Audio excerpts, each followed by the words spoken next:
Abalone is one of the ocean's greatest treasures. A rare ocean mollusk, this little guy is hard to find and even harder to fish for. But today, I'm going to be speaking to a WA producer that's revolutionising the abalone industry and setting a standard in sustainability.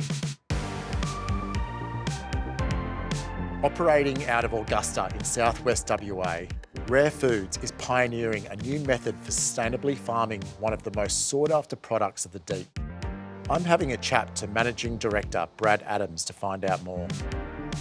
So Brad, abalone are notoriously hard to harvest, and it wasn't that long ago that the population was declining. What made you get into the industry?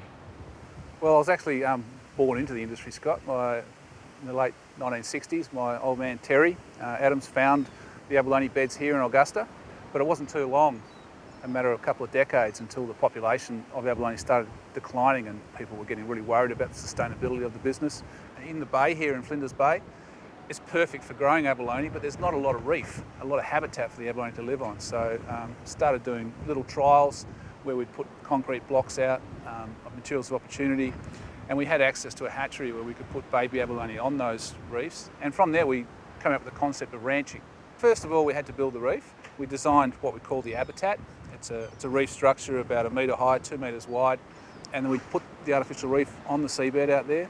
We then get the abalone from a hatchery in Bremer Bay, drop them on the divers in the reef, and that's what we call the deployment day.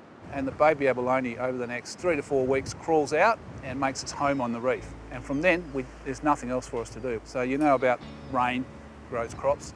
Well, to us, swell is our rain. So when there's lots of ocean energy and lots of ocean activity, that's bringing the food in and feeding the abalone.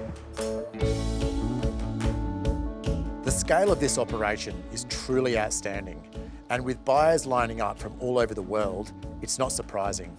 Rare Foods is now branching out to different species of abalone behind year-on-year growth that has seen them recently being listed on the ASX.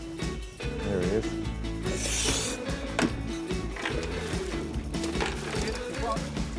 What do you reckon, Scott? Oh mate, they look fantastic. So good. Good size as well. The reef is very close to the marina here where we have a world-class processing facility. First of all, during the harvest we have 14 divers, commercial divers, working off 4 boats.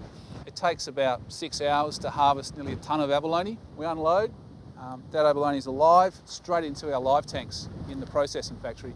From there it goes into our world-class freezing production process. So the key to the fresh abalone is to have live abalone going straight into the factory as fresh as possible, and from there they get processed, package it all into our freezers and send them off around the world. So did you ever think that it was going to get as big as it has gone? Oh no. To go from where we were 15 years ago just mucking around with an idea, we're doing something no one else has ever done in the world, and it hasn't been replicated yet.